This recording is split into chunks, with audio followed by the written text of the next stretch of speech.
Good morning, everyone. I wish you a very warm welcome to the 2022 National Conference of the Canadian Municipal Network on Crime Prevention with the title Lean In, Addressing Social Challenges to Improve Community Safety. My name is Christiane Sadeler, and I'm truly honored to have been asked to be your MC for the next 3 days. This is a national event, so please forgive my broken French, but bonjour, je m'appelle Christiane Sadeler.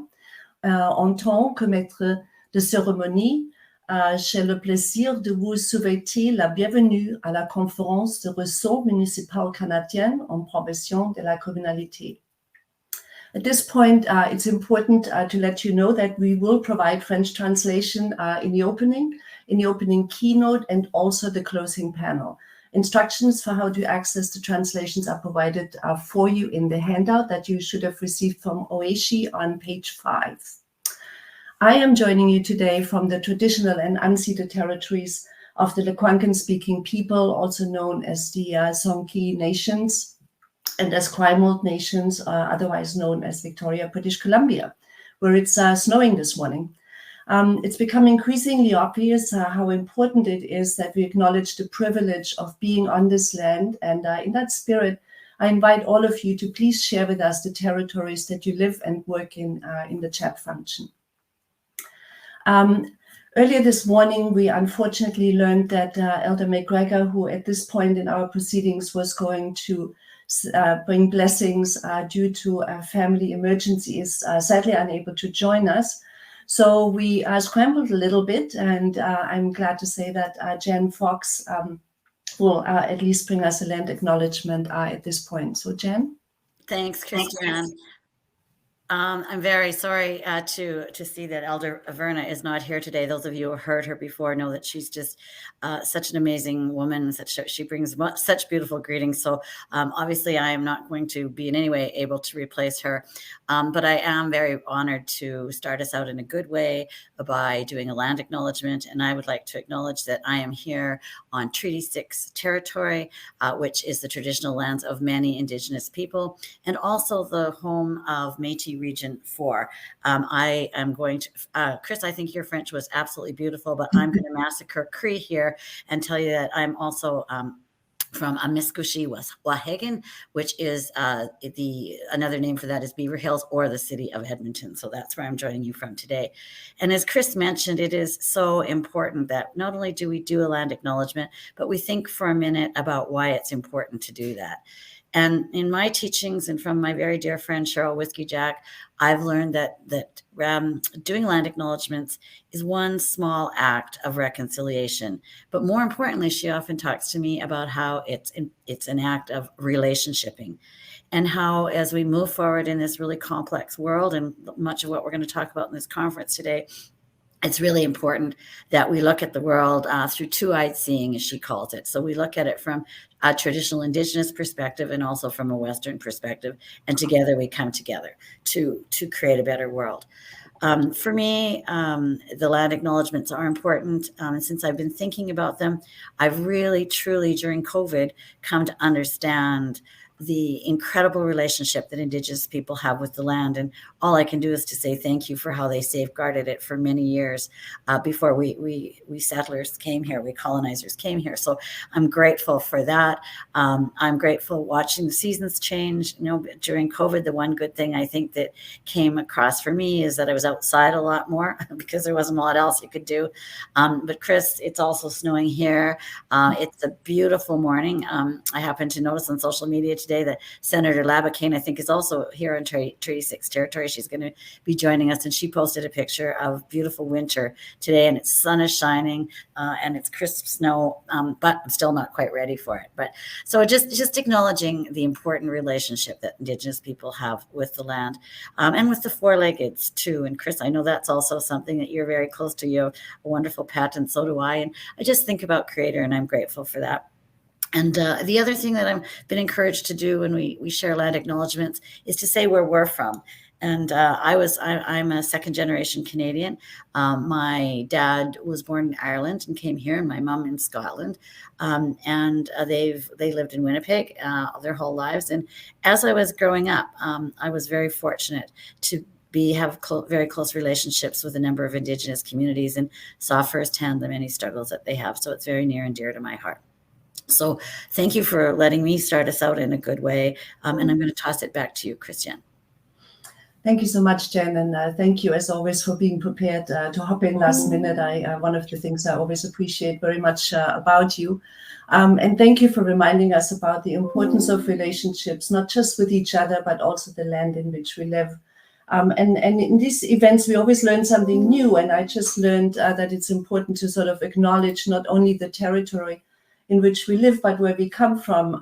And I was going to tell you a little bit about myself, as I've been asked to do, because I will be spending the next few days with you. And the accent that you're hearing is German. I left Germany when I was 19. I went to England for a few years, lived there until 1984, and then went to New Zealand. And the reason why I mentioned New Zealand is because it was sort of my first experience with living in a post-colonial setting. And then 5 years after that, in 1989, I came to Canada, first Ontario, and then more recently British Columbia, which I very much regard as my home. And both in New Zealand and in Canada, I became so intensely aware of the Indigenous roots and the importance that the Indigenous peoples of the land give to attending to Mother Earth and attending to each other. And it's just been an ongoing learning for me, for which I'm intensely grateful. So thank you for starting us off with that, Jen. I really appreciate it. And I will introduce Jen a little bit more formally just down the road. I've been asked to share with you a little bit more about myself, other than sort of my personal history.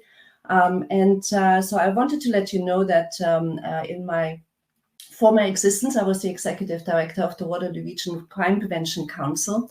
And until the beginning of this year, the Waterloo Region Crime Prevention Council was one of the oldest, well, probably still is one of the oldest, but definitely largest multidisciplinary collaboratives for community safety in Canada. It started in 1994 and continued on a monthly basis since that time. The council was municipally funded but community directed, and I, in my role, I am so grateful to have witnessed firsthand the power of engaged citizens and their systems, and how change can come when we expose those two to each other in a meaningful way. When I was asked to MC this event earlier on this year, it was really impossible for me to say no. I can't say no to anything CMNCP because it just has so many awesome people involved. And I've seen the Canadian Municipal Network on Crime Prevention you really sort of grow over almost 2 decades from a startup network and really a vague idea into what is now a very vibrant community of practice where we can lean on advice, support, and find kinship. While it was my privilege of being the founding co-chair for the first 10 years or thereabouts, it's really in much more recent times that the staff and the board have embarked on a journey that has seen the network not just grow, but way more significantly become a critical voice for municipalities and their communities in creating something that is as essential to us all as food and shelter, and that is being and feeling safe. But really, no networks are powerful without their ability to attract people that want to sort of collectively advance the mission and vision of that network. And in that spirit, I just want to acknowledge you all being here and taking time out of your busy days to learn, to share, and to make connections. And you demonstrate through that presence that for you, community safety and upstream prevention not only matter, but are sort of within reach. I always get very hopeful when we come together for events of this nature, because we talk about things that are not in existence yet, but for which we collectively share a vision and which we believe can become our future.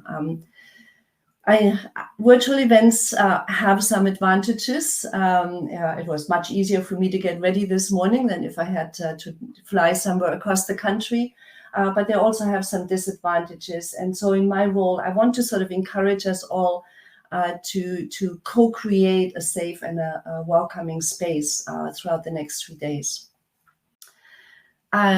Finally, I want to sort of say that the key reason why the network has become something very dear to my heart isn't because just of my engagement with it over time, but because I truly believe that community safety and well-being is most acutely felt within communities, and the solutions, I think, are also best generated by the community.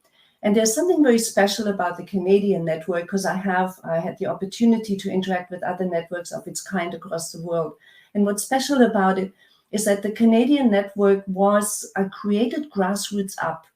And in many countries, it's sort of directed top down, that there needs to be the creation of a network. That's not how this happened, not here in Canada. And I think for that reason, and you will hear from Juma later on in the day, it has attracted the attention of other countries as well as the UN. So before we proceed, I've been asked to let you know that there is still quite a bit of space in our coaching sessions, and you can still sign up for them. Please refer to your handout for any questions that you have in that regard. And if there are any problems, so feel free to use the chat room to let us know, or reach out and we will attempt to solve that for you. It's now my pleasure to more formally welcome Jen Fox, who is the current co-chair of the Board of Directors of the Canadian Municipal Network on Crime Prevention, to the virtual stage to officially welcome you all. I've known Jen for many, many years. And in my mind, I have no doubt that her commitment to prevention, coupled with her dedication to action and change, has played such a crucial role in bringing the network to its current place. Jen co-shares the network together with Dave Dixon. You can see their smiling faces on the screen. And I have observed their just strong dedication to not just growing the network, but keeping it true to its roots and its sound values over time. So Jen, thank you so much for all that you do, and over to you. Well, thank you so much, Christiane. What a lovely introduction. But I have to say, this is going to sound like the Jan and Christiane show a little bit here, but I have to throw it back to you, because we could have never got to this part without your vision and the leadership that you showed to this organization. I always marveled. Was it only 10 years? I mean, it just seemed like you worked so tirelessly for so many years. And so we at CMNCP feel very grateful that we have you here today as our chair for the conference. And as you know, she was the former executive director of Waterloo Region Crime Prevention Council, and now has her own successful business. And so continues, though, I think, to cheer on the network through everything. So thank you very, very much for everything you do. So it's my pleasure to officially welcome you all to the CMNCP22 on behalf of all our colleagues on the board of directors of the Canadian Municipal Network on Crime Prevention. This year, our board of directors has grown again. I'm so excited to tell you. And I'd like to take the opportunity to thank the board members for their work. There you have a picture of all of them from across the country, for their work helping to guide us during a pandemic into becoming one of the main Canadian organizations who promotes training and supporting communities to increase safety at a local level. We've been so grateful to have been in many communities across the country over the last couple of years, helping virtually, I should say, helping to create community safety and well-being plans. So on another really happy note, we are happy to tell you that 150 people or so have signed up for this year's conference, which is about the same as last year's. And participants are joining us from all across Canada. And we welcome first and foremost, our CMNCP members and practitioners. We're proud to tell you we have representatives from urban and rural municipalities, from various Indigenous communities, from a number of agencies, groups, and students as well. Our partners, including members of the Alberta Community Crime Prevention Association, our rural crime prevention pilot sites, local police forces from across the country, RCMP, and a number of academic institutions have joined us. Also with us are different orders of government in Canada, including representatives from the federal government, the government of Alberta, the governments of Alberta, Manitoba, and several other provinces. We also are happy to have with us former and current funders, such as Public Safety and the government of Alberta. I'm certain that I probably missed some other important partners, but welcome to everyone. So 150 people or more than we originally expected when we started planning the conference. But in hindsight, it's not surprising, as Chris mentioned, given the growing level of attention to and interest in community safety and well-being and violence prevention across Canada and indeed around the world. It is our hope that this and future conferences will contribute to comprehensive and multi-sectoral approaches to increasing safety and to decrease violence everywhere. This year's conference theme emerged in response to growing concerns among communities around social challenges such as substance abuse, sex work, mental health, homelessness, much of which is happening all across the country and many of which in our main parts of our downtowns and our cities across Canada. Our goal here then is to increase understanding and identify effective approaches to addressing these issues, since they have the potential to negatively impact individuals, neighborhoods, and communities, of course, in several ways. So we want to include a reduction in stability, decreased informal social control, discouraging others from investing or attending to those locations, and increasing fear of criminal activity. Here in Edmonton, we're seeing this as a major issue. We're working very hard through a downtown revitalization coalition to try to encourage more people to come back downtown. It's going to be really important for the long-term well-being of our cities. Importantly, it may be worthwhile to recognize that these social challenges are most often the result of external societal factors rather than individual issues or decisions and consequences. Addressing the root causes and risk factors may be the most effective way to prevent and respond to them. As CMNCP has always said, we need a balanced approach with a lot of focus on prevention and looking at root causes. So, over the coming 3 days, we have asked the moderators and panelists of the 10 thematic sessions to discuss the following. First, to what extent are social challenges impacting safety and or the perception of safety? Next, what are the approaches to addressing the stigma associated with social challenges? Thirdly, what are the effects of the COVID-19 pandemic on social challenges? And lastly, what are some cutting-edge approaches to addressing social challenges and increasing local safety? And this is, again, I want to put another plug in for the networking pieces that we hope you'll participate in and the coaching sessions, because one of the most significant values of being part of the Canadian Municipal Network on Crime Prevention is knowing that there are so many innovative things happening across the country, and all of our members are so willing to share both what their gaps are and the learnings. So please take advantage of those. So as noted, as Chris noted, and I will again, we do, of course, recognize the limitations of a virtual conference when it comes to networking. And we're really hopeful that this time next year, we will be able to meet in person. But as a result, on Wednesday and Thursday, we're offering 2-hour-long virtual networking sessions with a tool called Hop In to provide an opportunity for you to connect with colleagues from across the country. While it may not be the same as the in-person exchanges, they are nevertheless quite enjoyable and informative, and were rated really highly in last year's conference. All right then, we think the lineup of this year's conference is really outstanding, and I really want to congratulate the staff under Felix's leadership for pulling together such an amazing conference. I know also he had a great organizing committee made up of members of CMNCP. So thanks to all of you who made this happen. We really did want to have it in person this year, but of course circumstances did not allow us to do this.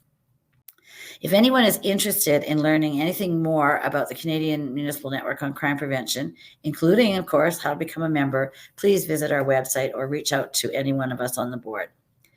Now it's my pleasure to introduce a number of people who we've asked to welcome you and to provide a perspective on the topic of social challenges. So it's my great pleasure to introduce you and to welcome Mayor Rebecca Alty from Yellowknife, Northwest Territories, one of my favorite cities in the world. I was so honored and privileged to work up there for much of my career when I worked in corrections. Mayor Alty served 2 years on City Council before being elected as the 15th Mayor of Yellowknife in 2018 and again in 2022. Prior to being elected as mayor, she served as Yellowknife City Councilor for 2 terms, 2012 to 2018, and worked in communications and community relations for the Diavik Diamond Mine. She's also got experience working in NGOs and the government of the Northwest Territories. Outside of her work, she enjoys walking, gardening, and traveling. The City of Yellowknife, I'm proud to say, Mayor, has been a member of CMNCP for a number of years now. And just like so many communities in Canada, the City of Yellowknife too is struggling to address social challenges. So over to you, and thank you so much for being here. Thanks so much, Jan. Welcome, everyone. I'm speaking to you today from Chief Dry Geese Territory. It's home of the Yellowknives Dene First Nation. And it's my pleasure to welcome you all to the Canadian Municipal Network on Crime Prevention's 2022 annual conference.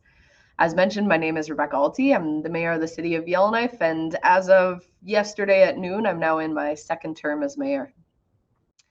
As a mayor of a city that is, like many of our own communities, experiencing many social challenges, I'm happy to be here today and able to participate in this discussion. Yellowknife has been struggling with social challenges for many years. While certainly not unique, those social challenges tend to present a significant challenge for a northern community such as ours. Finding solutions and sharing experiences through a community of practice is a great way to get inspired and help inspire other communities.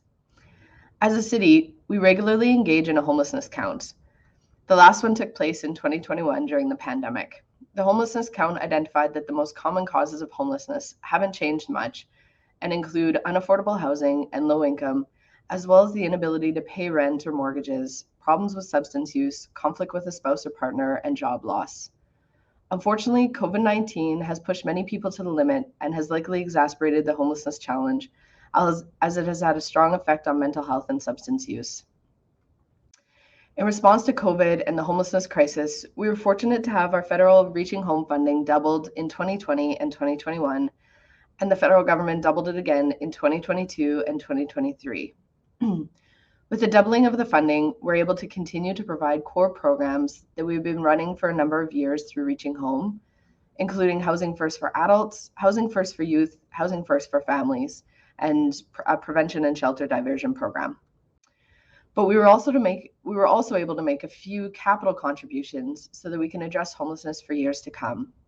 For example, in 2021, with an extra $1 million, we were able to fund the local youth housing NGO, Home Base, so they could purchase an 8-unit apartment building. In 2022, we were working with the federal government to transfer a 36-unit federal apartment building to a local housing NGO to provide non-market housing. And we're going to provide $1.3 million from our Reaching Home funding to the local NGO so that they can provide some core renovations before acquiring the building. I don't want to make it seem that by doubling our funding that it's enough. It's not. For example, in Housing First for Adults, approximately 23 adults are served, and we have over 180 on the waiting list. So we still encourage the federal and territorial government to increase their funding to address the core issues of housing, because the cost of not providing housing is larger than the cost of providing it. I also want to make clear that homelessness isn't a crime. However, it's difficult to get out of certain situations and may lead to precarious situations and difficulties in ending cycles of violence by not having housing, which is why it's important to address homelessness. Along with housing, we also need to address many of the root causes of the social issues, colonization, and the harms caused by residential schools. Every federal budget since I've been mayor, I've called upon the federal government to implement Truth and Reconciliation Action number 21, which is we call upon the federal government to provide sustainable funding for existing and new Aboriginal healing centers to address the physical, mental, emotional, and spiritual harms caused by residential schools, and to ensure that the funding of healing centers in Nunavut and the Northwest Territories is a priority. It's now been 7 years since the actions have been released, and this action is still outstanding. Nunavut received funding last year, but there's still nothing for the Northwest Territories or other healing centers across Canada. It's a core priority, and I hope you will all join me in calling on our federal leaders to implement this action and all of the other actions in the Truth and Reconciliation report. With that, I'd like to wish everybody a fruitful and informative upcoming conference, and I thank you all for all of the work that you've done, are doing, and will do for your communities to make them safer places for all. Masicho. Thank you so much, Mayor Alty, for being available, especially a day after your inauguration, second inauguration, but nonetheless, we really appreciate it. And it shows your dedication to community safety and well-being. I just love the title of this conference, and I always lean in when I hear stories from communities, and I was leaning in, listening to you, sharing the challenges, but also sort of what you're making of those challenges and what you're doing to address them. And while I have never been in Yellowknife, I hope to maybe visit one day. What I can say is that our similarities across cities, across this country and beyond are always so much bigger than our differences. And so I really appreciate you sort of putting homelessness on our agenda, for today's meeting, because these are some of our most vulnerable people. And deserve our attention. And as you so rightly say, it is not just a community and a city issue. It is very much a federal and also a territorial, in your case, and provincial issue. And yet it is communities that tend to step up. And you have some great sort of examples here for us, around youth housing and partnering with local NGOs. What sort of stuck out for me was when you said you have 180 people on your waiting list and you were able to serve 23. That's really staggering. That leaves a lot of people without the supports that they need and deserve, and makes it very challenging for mayors and council to attend to these issues if the funding, like you say, is forthcoming, but never quite enough. And local tax dollars are simply insufficient, if not to some extent inappropriate, for dealing with those issues, because as you say, it's about the root conditions underlying homelessness and sort of unaffordable housing and low income were two of the things that you had mentioned, as well as violence in the home. And those are not just locally generated issues. Yeah, So, and if I could just add, in Yellowknife, our total population is 20,000, which is the same number of individuals experiencing homelessness in Vancouver. However, per capita, Yellowknife has a higher number of individuals experiencing homelessness versus Vancouver. So although it may not seem like a lot of people, when we have 350 people experiencing homelessness, first off, Yellowknife is a city with the minus 40 temperatures. But again, I want to make sure that it's clear that homelessness isn't a crime. But without, we don't have any treatment options here in the North. If you want to address your substance use issues, you have to fly south. You get treatment, you come back, and there's no housing. So then you end up using again, which can then the drug dealers do prey on people who are in the precarious situation. So that's always when I want to make sure that it's clear that providing people a home is important to help end the cycle for a lot of people. So, right, yeah, and thank you for that reminder that homelessness is not a crime. When I sort of first started in this area, it would very often get confusing for the public. You'd mention homelessness and immediately it sort of mustered up an image of people that were street involved, creating social disorder and or crime for the community. And I also appreciate that that's not your key concern here. You really acknowledge that being homeless in and of itself makes people very vulnerable and unsafe.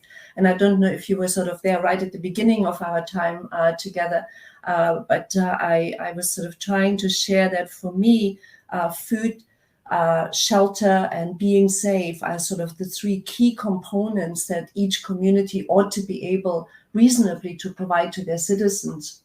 because I believe if we had that for everyone, our crime rates would very quickly decrease to a much more manageable sort of place. Not that one crime is always one crime too many, but nonetheless, I think we have some opportunities to address those things through social development efforts.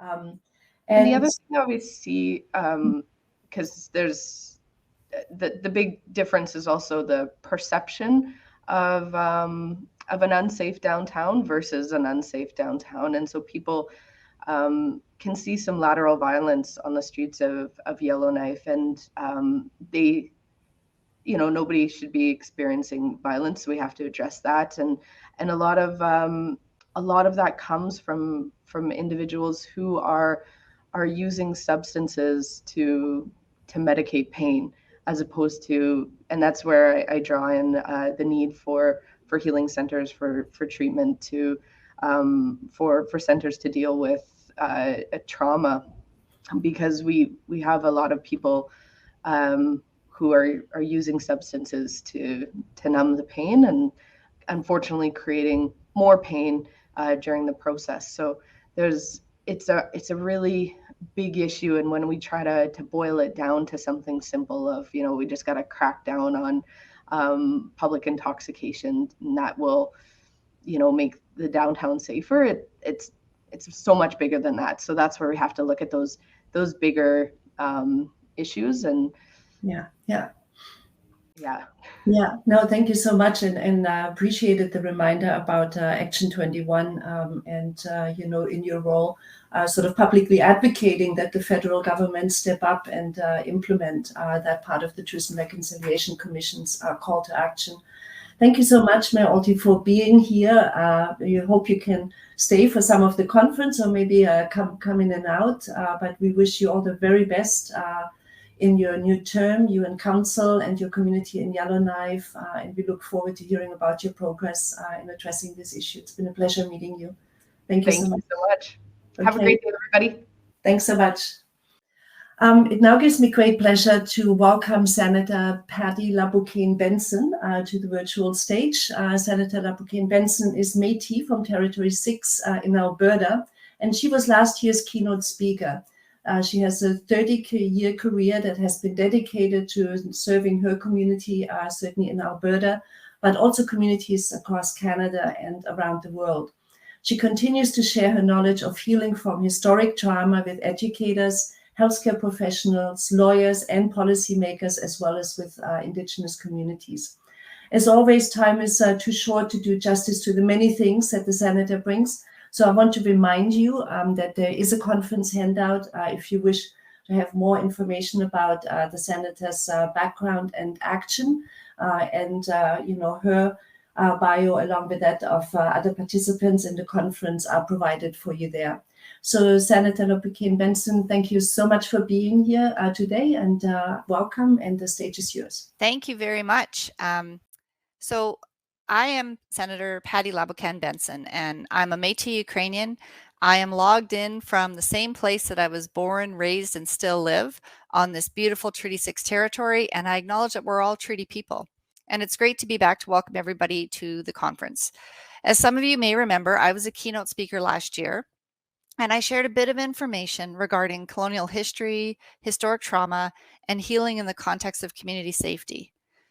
And the truth is that Canada's laws since Canada became a country have deeply affected Indigenous people. And it's important that policymakers and service providers embrace the following principles. 1, reconciliation of damaged relationships. 2, collective healing. And 3, Indigenous self-determination in the work we do to increase community safety. I, like many of you, am deeply concerned about the growing social challenges in communities across the country. Vulnerable populations, including Indigenous people who are still carrying the burden of historic trauma, but also new Canadians with refugee and integration trauma and other marginalized people, are much more likely to experience substance abuse, houselessness, having their children apprehended, mental health challenges, and serving time in prison. We really need to do more public awareness work to destigmatize social challenges. It's not just service providers who need to be trauma informed. In fact, we need the entire Canadian population to be trauma informed. We need a population that will work towards, and frankly demand that our governments create, social and economic policies that ensure all Canadians have access to the services they require. Social programs that focus on addressing root causes rather than punish people who are struggling. National strategies and funding programs that acknowledge housing as a fundamental right. And laws and policies that are informed by kindness, compassion, and respect. Laws and policies that reflect our desire to lift up all people. So I sincerely hope your conference goes well, and more importantly, that your networks and therefore your capacity to make a difference for Canadians experience social challenge expand, and you leave the event inspired. It's been an honor to speak with you today. Have fun, meet new people, get inspired. Thank you very much for listening. Thank you so much, Senator. I really appreciate this. I learn something new, as I said earlier, all the time when we have these events. And I was trying to envision what it would look like if we had a trauma-informed population, as you say, not just policymakers and decision makers, but truly everybody were to sort of implement those key three principles that you're challenging us to consider, the reconciliation of relationships, the importance of collective healing, and the Indigenous self-determination. It's hard to envision what a country of that nature would look like, given some of the trauma that we have, the trauma that we have experienced, and that continues to cause such harm to, as you say, not just Indigenous populations, but also immigrants and all those who are marginalized. But it's a wonderful vision, and I thank you for that vision to think of what Canada and other countries could look like if we paid attention to relationships first and foremost, and if yes, we were a country that put kindness, compassion, and respect into all of our policies and actions. Really appreciate you sort of bringing us those thoughts and that vision, and we'll try and hold on to it for this conference as we talk about some very tough topics. Awesome. So thank you so much for being here and bringing your words of wisdom to us.